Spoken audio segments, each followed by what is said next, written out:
होते हैं एंटरप्रेन्योर्स, कैसी होती है आपकी लाइफ? 3.8 बिलियन डॉलर की कंपनी है। पहली गाड़ी जो बेची थी मेरे को याद है वो अच्छे से। कैसा फील हुआ था? मतलब थोड़ा फ्लैशबैक में जाइए, बताइए हमारी ऑडियंस को। तो बेसिकली यूज्ड कार में जो पैसा बनाने का तरीका है वो है, लोग टोपी भी पहना के जाते होंगे। हाँ जी, शार्क टैंक नाम की एक चीज़ जो है बहुत ज़्यादा आपको लगता है ऐसी चीज़ें स्टार्टअप्स को प्रमोट करती हैं? अरे बहुत बहुत जैसे यंग एंटरप्रेन्योर्स को आप क्या एडवाइस करेंगे? रिस्क लो बट कैलकुलेटेड रिस्क लो। एक कोई successful plan.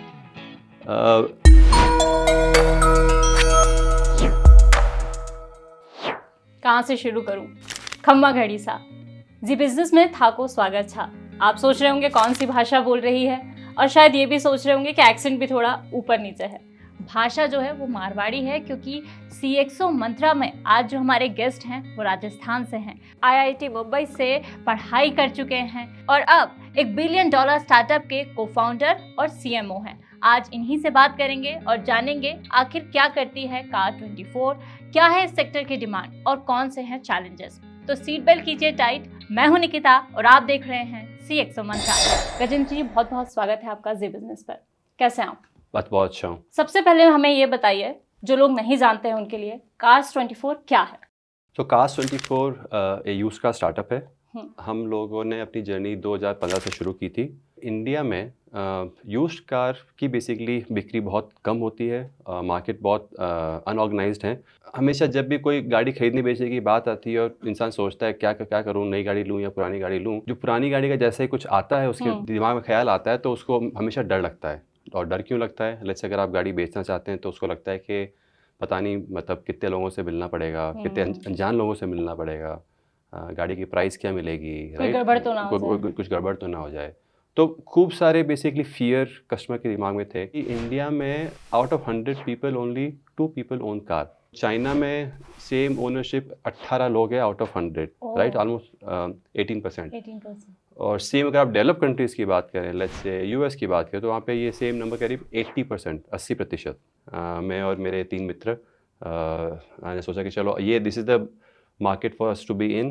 We can spend our that lot of time here. Maybe we grow all together. 3.8 billion dollar की कंपनी है, हज़ारों में एम्प्लॉयज़ हैं। हमारी फैमिली अब इंडिया से बाहर भी जा चुकी है। हम लोग इंडिया में भी नहीं बट UAE, थाईलैंड और ऑस्ट्रेलिया में भी प्रेजेंट हैं। Cars24 की जर्नी पे हम वापस आएंगे। अब मैं आपकी जर्नी पे जाना चाहती हूँ। कहाँ से हैं आप, कैसा रहा है आपका अभी तक का एक्सपीरियंस, एंटरप्रेन्योरशिप कैसे अपनाई, कैसे होते हैं एंटरप्रेन्योर्स, कैसी होती है आपकी लाइफ? मतलब जो क्या वो बोलते हैं ना रूरल एरियाज में जो चलती है कि कूद के पाँव पालने में दिख जाते हैं, क्या ऐसे होते हैं? नहीं, ऐसा कुछ मेरे को तो नहीं लगा। बट छोटे छोटे शहर से हूँ, बट एम्बिशंस बड़ी थी बचपन से। अब वैसे अपने पाँव पे खड़े होने का सहारा सिर्फ पढ़ाई करना ही था। मेरे फादर बिजनेसमैन है, मेरी मॉम हाउसवाइफ है और मैथ थोड़ी बहुत अच्छी से आती थी, तो वहीं से फिर इंजीनियरिंग का बेसिकली पाथ शुरू हुआ। फिर छोटे शहर बाड़मेर से निकल के फिर IIT बॉम्बे गए। सो वो एक बहुत बड़ा ट्रांजिशन था। एंटरप्रेन्योरशिप मेरे दिमाग में नहीं था उस वक्त, टू बी वेरी ऑनेस्ट। उस वक्त कुछ नहीं था ऐसा। उस वक्त यही था क्योंकि अच्छी जॉब लग जाए और अपने पेरेंट्स को you make them feel proud, ठीक है, बस यही एम्बिशन थी उस वक्त। और वही बेसिकली उसी एम्बिशन को बेसिकली अचीव करने में फिर IIT के बाद मेरी जॉब लगी कंपनी जिसका नाम था श्रमज, ऑयल एंड गैस कंपनी थी, हार्डकोर इंजीनियरिंग जॉब। मैं अमेरिका गया 2006 में पास आउट होने के बाद में IIT से। वहाँ पे इंजीनियरिंग ऑयल एंड गैस, मतलब धरती से गैस और तेल निकाले। Was on the field for many months, many years. और US में मतलब first time I own my car as well. वहाँ पे मैंने पुरानी गाड़ी खरीदी। अच्छा। तो जब वहाँ पे एक एक्सपीरियंस था पुरानी गाड़ी खरीदने का। US इन ए वे आपको पता है कि इंडिया से इन ए वे 5, 10, 15 years ahead in terms of technology adoption, right. सब कुछ वहाँ हो चुका होता है, वो धीरे-धीरे 10 साल बाद में धीरे-धीरे आता है, राइट। तो मेरे को लग गया कि इंडिया बहुत ही अच्छे स्पॉट पे है जहाँ पे टेक्नोलॉजी रिवोल्यूशन अभी तक आया नहीं है और अब आएगा। तो फिर फाइनली दिमाग बना लिया कि आपको स्टार्टअप ही करना है। मेरे खूब सारे मित्र ऑलरेडी स्टार्टअप कर रहे थे, तो ऐसे ही अपने मतलब फ्रेंड्स लोगों से नेटवर्क बनाना शुरू किया, बात करना शुरू किया। जो मेरे को फाउंडर हैं Vikram Chopra, he is my college batchmate. तो जब उसके साथ से उसको पता था मेरे को हो गया है मेरा जॉब वर्ल्ड में आ गया, तो ही bounce off this idea with me about hmm. Starting something in the used car space. So मैंने क्या किया, जब उसने आइडिया दिया तो मैंने 1 महीने छुट्टी लेके फिर सिर्फ मार्केट स्टडी की. इस तरह से बेसिकली कार फिर आप की लोगों ने जर्नी एक शुरू हुई. पेट्रोल पंप खोज लिया। वो that was by accident actually, petrol pump. आप यूज्ड कार की बात कर रहे हैं, राइट? तो नेचुरल आप कहाँ खोलें, we should be open our first retail centre. हर इंसान मतलब महीने में कम से कम 2-3 बार तो आता ही है अपनी कार में पेट्रोल और डीजल भराने के लिए.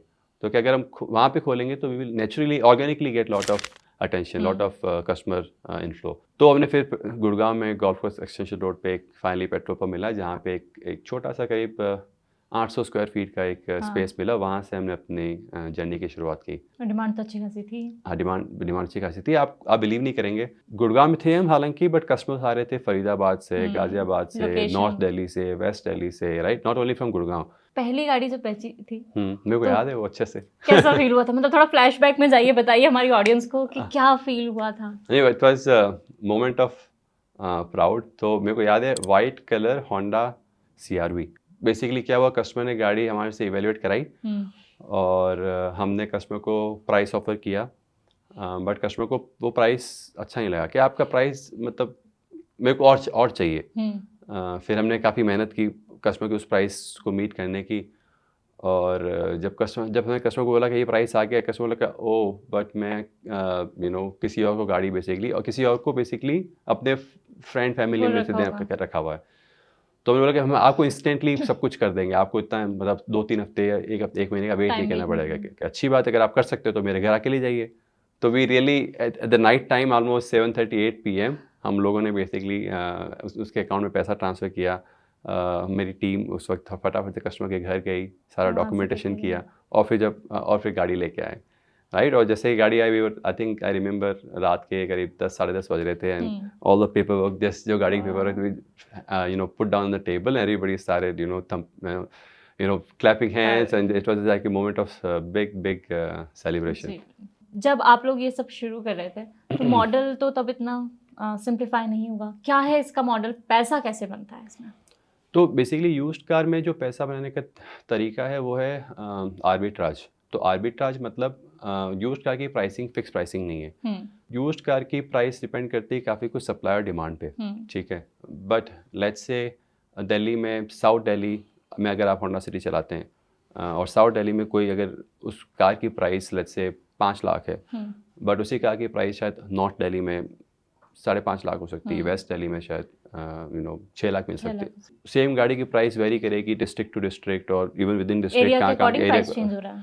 तो हम लोगों ने क्या किया कि with help of technology we were able to connect with the buyers pan India. उससे हमें क्या, गाड़ी का प्राइस बेसिकली हाईएस्ट प्राइस मिला जो कि वो गाड़ी फैच कर सकती है, निकाल सकती है, और जो कि कस्टमर को basically customer would never be able to do so, right. And customer is happy to, even if you are making margin, customer still getting कि आप उनके लिए नेगोशिएट करके देते हैं. हाँ, तो कस्टमर को अभी भी बेस्ट प्राइस मिल रहा है और हमें अपना मार्जिन बना रहा हूँ, बिकॉज कस्टमर को तो उसके वो प्राइस कहीं भी वैसे मिल भी नहीं रही थी, राइट. कस्टमर उस एरिया में कस्टमर को पता है मेरी गाड़ी की बेस्ट प्राइस 5 लाख है और कार24 5 लाख से ज़्यादा ऑफर कर रहा है, बट मेरे को पता है कि उसका की प्राइस लेट्स से कहीं और 6 लाख में भी है, राइट. तो इससे आर्बिट्राज प्ले. तो आपने बायर को भी सेटिस्फाई कर दिया, एग्जैक्टली, सेलर को भी कर दिया, और अपना भी मार्जिन निकाल लिया. एग्जैक्टली. हम लोगों ने एक जो चीज़ और की जो कि काफ़ी यूनिक थी और काफ़ी मच नीडेड थी मार्केट में थी, वो थी फाइनेंसिंग. तो इंडिया में 75 to 80% कस्टमर जो गाड़ी खरीदते हैं, नई गाड़ी खरीदते हैं, वो लोन पे खरीदते हैं, ठीक है.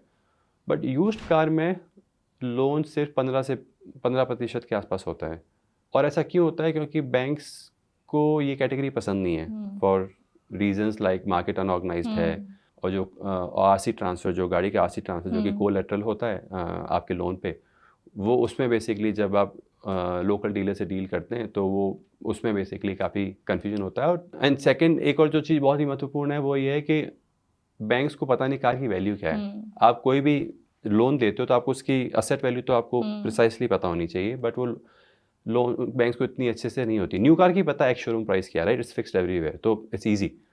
और मार्केट ऑर्गेनाइज है बिकॉज बड़े बड़े डीलर गाड़ी बेच रहे हैं, राइट. और OEMs are anyways larger OEMs and dealerships are also very large dealership, but used car में वैसा नहीं था. तो मैं कहा ये तो गलत बात है. तो हम लोगों ने उसी वक्त फिर NBFC लाइसेंस के लिए अप्लाई किया। अच्छा। We acquired NBFC licence back in 2019 और उसका एम यही था कि हम लोग यहाँ पे लोन पेनिट्रेशन को सॉल्व करेंगे। कस्टमर का पेन पॉइंट है कि उनको फाइनेंसिंग नहीं मिलता है हाँ। यूज्ड कार में, उसको हम सॉल्व करेंगे। यू विल बी सरप्राइज कि अभी हम जो जितनी गाड़ियाँ बेचते हैं हाँ। कस्टमर्स को, वाइल मार्केट में 15 से 20% के आसपास नंबर होगा लोन का जो कि यूज़ का हमारा। कार24 जो गाड़ी बेचता है उसमें करीब 50 से 55% कार्स पे लोन होता है। सो आप यू कैन मतलब सी डिमांड तो बहुत है, डिमांड बहुत है, कोई बट उसे entertain नहीं कर रहा था। मार्केट सर्व नहीं कर रहा है। And we also started doing home delivery of the cars as well, कि आपको गाड़ी लेके आने की जरूरत नहीं है, हम आपको गाड़ी कहाँ आप सब्जियों में लगे हैं, हम आपको कार देते हैं। एग्जैक्टली। एंड कस्टमर लेवल पे एक मैं सवाल पूछना चाह रही हूँ। मान लीजिए मैंने आपसे एक कार ली, 2-3 सालों से इस्तेमाल किया, मैं चाह रही हूँ कि मैं एक और कार लूंगी सेकंड हैंड ही, पर मैं ये चाह रही हूँ कि इस वाले को वापस कार24 के थ्रू निकाल दें और दूसरी कार ले लेते हैं। तो ये आप होता है, ऐसे केसेस आते हैं? हाँ, ऐसे केसेस आते हैं। मतलब हमारे पास काफ़ी कस्टमर्स हैं जो कि बेसिकली दे आर क्या बोलते हैं, car lovers, but the same time they want to try out their hands on different cars. But जो दिखने को मिल रहा है कि now more and more customers are, उनको गाड़ी फास्ट चेंज करनी है। ऐसा नहीं, उनको अपने पास गाड़ी, एक ही गाड़ी को वो लोग और लंबा नहीं रखना चाहते, they want to switch cars more faster. तो ऐसे में तो बहुत सारे ऐसे लोग टोपी भी पहना के जाते होंगे, मतलब एक्सपीरियंसेस तो हर तरह के होते हैं। हमेशा कहा जाता है कि India is not for beginners. नहीं, सो वो तो कुछ फनी एक्सपीरियंसेस हुए? फनी एक्सपीरियंस हुए हैं। जैसे एक बार क्या हुआ कि एक customer sold car to us, ठीक है, हमने गाड़ी खरीद ली और हमने गाड़ी आगे बेच भी दी। 2 दिन बाद उस कस्टमर का फ़ोन आता है हमें कि हमें वो गाड़ी वापस चाहिए। सब कुछ हो चुका है, पेपर को साइन हो चुके हैं, डॉक्यूमेंट सब कुछ हो चुका है, everything is done. And customer बोलता है कि यार मेरे को गाड़ी वापस चाहिए, बहुत ही इमोशनल मामला है।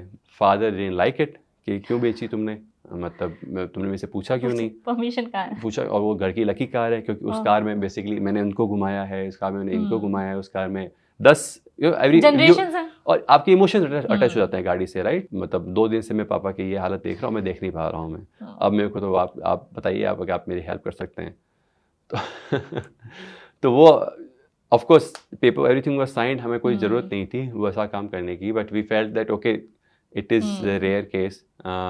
हमने फिर आगे अपने बायर को फ़ोन लगाया और पता लगाया वो गाड़ी की कंडीशन क्या है, स्टेट कहाँ है, क्या मतलब क्या कर सकते हैं उस गाड़ी को वापस लाने के लिए। और 2-3 दिन लगे उसको उस बायर को कन्विंस करने में गाड़ी रिटर्न करो, और फाइनली हमने we were able to finally कर दिया हमने, और कस्टमर को गाड़ी वापस रिटर्न की। But it was a very interesting experience, that customer was of course thankful to us. कई बार डॉक्यूमेंटेशन लेवल पे भी प्रॉब्लम्स आ सकती हूँ, बहुत आती है। एक आपको बताऊँ, खूब सारी चैलेंजेस आते हैं डॉक्यूमेंटेशन लेवल पे। जैसे ये बताता हूँ, NOC। So NOC like no objection certificate, जो कि बेसिकली कस्टमर को लेना पड़ता है बैंक से if the car loan is on loan, right. तो हमें ये भी होता है कई बार बेसिकली, अब इस फील्ड में कई बार चीटिंग भी होती है। तो अभी NOC का प्रोसेस पूरा ऑफलाइन है इंडिया में, और this is what we are also working with the government right now, how can we simplify and digitise this process. इसमें क्या होता है, अगर फेक NOC आ जाती है तो उसका क्या मतलब होता है कि मेरे को पता है कि बैंक पे लोन क्लोज है, क्योंकि फेक है, मतलब कि NOC आ गई है बैंक की, तो इसका मतलब मैंने कस्टमर को पैसा ट्रांसफर कर दिया, बट बाद में पता लगता है कि इसमें तो NOC है, मतलब वो bank is the loan due लगा। तो we have to deal with these tough cases as well. तो ऐसे तो और भी बहुत सारे चैलेंजेस आते होंगे। हाँ, और क्या RC ट्रांसफर एक बहुत बड़ा चैलेंज है। आपको मैं एग्जांपल दूं, कुछ महीने पहले हरियाणा में एक RTO 1 महीने के लिए बंद था। कोई गाड़ी का कुछ नहीं हो रहा, आप नई खरीद रहे हो पुरानी ले रहे हो, फर्क नहीं पड़ता, बट कुछ नहीं हो रहा, काम ही नहीं हो रहा, कुछ काम ही नहीं हो रहा, राइट। तो RTO प्रोसेसेस को, RC ट्रांसफर को कितना हम डिजिटाइज कर पाएँ, and government is very very serious to make everything as transparent as possible and everything digitise as much as possible. Startup की बात होती है, शार्क टैंक नाम की एक चीज़ जो बहुत ज़्यादा चर्चित है, मुझे लगता है ये ऑडियंस भी बहुत अच्छे से जानती है सोशल मीडिया पे। तो आपको लगता है ऐसी चीज़ें स्टार्टअप्स को प्रमोट करती हैं? अरे बहुत, जैसे जब मैं 2015 में शुरू किया था तो मेरे को of course like I said was big risk. एक स्टेबल जॉब से आप मूव हो रहे हो और सब कुछ ठीक चल रहा है, और किसी को स्टार्टअप मतलब पता ही नहीं है क्या होता है, राइट। धीरे धीरे वो माइंडसेट चेंज हो रहा है। तो शार्क टैंक जैसे initiatives really build the awareness कि ये एक ऐसा फील्ड है जहाँ पे आप एक अपना बिजनेस, एक नया आइडिया आप स्क्रैच से शुरू कर सकते हैं। और इसमें ऑफ कोर्स सक्सेसेस भी खूब सारी हैं, फेलियर्स भी खूब सारे हैं, बट एक ऐसा है जहाँ पे people are making changes, they are lot of success stories, and those success stories ultimately inspire lot of other people to be part of it as well. Young entrepreneurs को आप क्या एडवाइस करेंगे? Job करके कुछ समय देखें और field के बारे में जानें, फिर स्टार्टअप करें, या शुरू हो जाओ भाई? मैंने पहले जैसे बोला कि रिस्क लो बट कैलकुलेटेड रिस्क लो, मतलब मेरा मंत्रा वही है, कैलकुलेटेड रिस्क। आपको स्टार्टअप करने के लिए क्या चाहिए? एक तो आइडिया कि जो रियल कस्टमर पेन पॉइंट को सॉल्व कर रहा है, दूसरा कि वो मास लेवल पे सॉल्व कर रहा है, not only for very very very extremely निश जहाँ पे आप शायद उसको इतना बड़ा नहीं बना पाओगे। थर्ड ये कि स्टार्टअप की दुनिया में आने से पहले आपको पता होना चाहिए कि वो जो आप प्रॉब्लम सॉल्व करो वो कितनी बड़ी बन सकती है, उससे आप कितना बड़ा बिजनेस बना सकते हो। तो एक तो ये चीज़ें क्लियर होनी चाहिए, एंड देन उसके बाद में पर्सनल चीज़ आती है कि mindset. Now are you mentally prepared कि अगले, क्योंकि ये बहुत ही पेनफुल जर्नी है, राइट? वो मैं ये नहीं कहना चाहूँगा कि मैं सब कुछ अच्छा होता है और यहाँ पे everything is green. It's extremely tough to be in the startup, extremely tough to be in the startup. You have to have a high tolerance for failure, high tolerance for getting negative outcome और feedback. और अगर वो आप में हैं, और अगर आपने लाइफ में पहले कभी आज से पहले कोई रिस्क नहीं लिया ना, तो बहुत ही आपके लिए बहुत ही वो सवाल खड़ा हो जाता है कि आप क्या इसको कैरी फॉरवर्ड कर पाएंगे नहीं कर पाएंगे, राइट? आपने कस्टमर्स को एक फैसिलिटी देते हैं 7 days रिटर्न, या उसके बारे में कुछ बताइए हमारे ऑडियंस। वो एक मतलब हम बहुत मैं जब पढ़ रही थी उसके बारे में, फिर मैंने अपने एडिटर से भी उसको डिस्कस किया। He is highly impressed with that thing. ये तो बिल्कुल ही so this is very innovative promise. अब गाड़ी बहुत बड़ा 4-5 लाख बेस्ड ऑन जो गाड़ी खरीद रहे हैं, 5 लाख से लेके 15 लाख तक कुछ भी हो सकता है ना। अब उसको आप ऑनलाइन खरीद के बेसिकली माइंड बनाने पे वो यही गाड़ी लेनी है, वेरी डिफिकल्ट। क्या जब तक देखूंगा नहीं, 3-4 गाड़ी देखूंगा नहीं, वो चलाऊंगा नहीं, सब कुछ, how do I build confidence के मतलब am I buying the right car और नॉट, राइट? तो उसमें मैं कि क्या ऐसा क्या प्रॉमिस लेके आ सकते हैं जिसमें कस्टमर को रियली सोचना ना पड़े। हम इतना कॉन्फिडेंस से बोल रहे हैं कि आप गाड़ी ले जाइए, आपको अगर पसंद नहीं आए, कुछ भी आपका दिमाग, कोई किसी भी कारण से आपका अगर दिमाग बदला है, you can return it back to us. मुझे लगता है बहुत सारे लोग इसका फायदा उठाते होंगे। 7 दिन मस्त कार चलाई, उसको अच्छे से टेस्ट किया, नहीं लग रहा है तो पता लग रही है। आपको सरप्राइज होगा, सिर्फ 1% ही कस्टमर होते हैं जो कि वापस आते हैं। दैट शोज के कस्टमर को अगर गाड़ी ऑनलाइन पसंद आ गई है और सब कुछ हो गया है, कस्टमर सेटिस्फाइड है, तो उसको जरूरत नहीं पड़ेगी, वापस आने की जरूरत नहीं पड़ेगी। ठीक है, इस इंटरव्यू का दूसरा सेगमेंट, जिसमें मैं आपसे कुछ छोटे छोटे सवाल पूछूंगी और रैपिड फायर जैसे होता है। अच्छा, ये ओके। उसमें आपके इंटरेस्ट ये नहीं पता था मेरे को, पहले आपने बताया नहीं था। हाँ जी। क्या रिकमेंडेशंस देना चाहेंगे उन लोगों को जो ऑटो वर्ल्ड के बारे में जानना चाहते हैं? क्या पढ़ें, क्या लिखें? So I think attending the Auto Expo in my mind really gave me very very strong impression of about the category. 3 किताबें जो आप रिकमेंड करना चाहें? बहुत है वैसे तो, बट स्टार्टअप स्पेसिफिक मैं अगर बोलूँ तो एक बुक है the hard thing about hard things, second is working backwards, that's on Amazon, the third is the art of thinking clearly. मैंने कहीं पढ़ा आपके बारे में कि आप बिंज वॉच भी बहुत करते हैं, तो 3 वेब सीरीज भी बता दीजिए आप। वेब सीरीज, सो एक तो वेब सीरीज में मैं बेसिकली फिक्शन मैं नॉन फिक्शन नहीं देखता web series. That is just for Chernobyl. Hindi में लेटेस्ट जो मैं देखा था गन्स एंड गुलाब देखी थी, वो काफ़ी अच्छी लगी मेरे को। हाँ, वो काफ़ी पसंद आई। आई थिंक ये दो टीवी सीरीज हैं। आपके लिए परफेक्ट वीकेंड क्या होगा? Perfect weekend would be when I am out with my family doing some outdoor activity in the sense it can be anything, horse riding, it can be rock climbing, it can be pottery, it can be playing basketball, it can be, but anything outdoor I really enjoy doing it. एक कोई success मंत्र? Be positive in tough times, right? That is something, yeah, that is very very important. So मैं सबको ये recommend करूँगा strongly. Doesn't matter how, whether you are fresher, recent out of college, or you are 10 years down the job just like me, right? There is never a right time, right? Opportunities are immense. You just have to build the right mindset and have an ability to take a risk and go for it. I think this right now, it cannot be a better time than this to really for anyone to start their journey. Thank you so much. Thank you. हमारे लिए इतना समय निकालने के लिए. You enjoyed? Yeah, definitely enjoyed. Yeah, enjoyed a lot. ये थे हमारे साथ गजेंद्र जी Cars24 से, जिन्होंने हमें बताया कि अभी फ्यूचर में कितनी सारी अपॉर्चुनिटीज़ आपके लिए इंतज़ार कर रही है, खास करके स्टार्टअप्स के लिए, सेक्टर्स में क्या क्या चल रहा है, चैलेंजेस क्या क्या है। और भी हम ऐसे वीडियोज़ आपके लिए लाएंगे CXO मंत्रा में। कीप वॉचिंग ज़ी बिजनेस।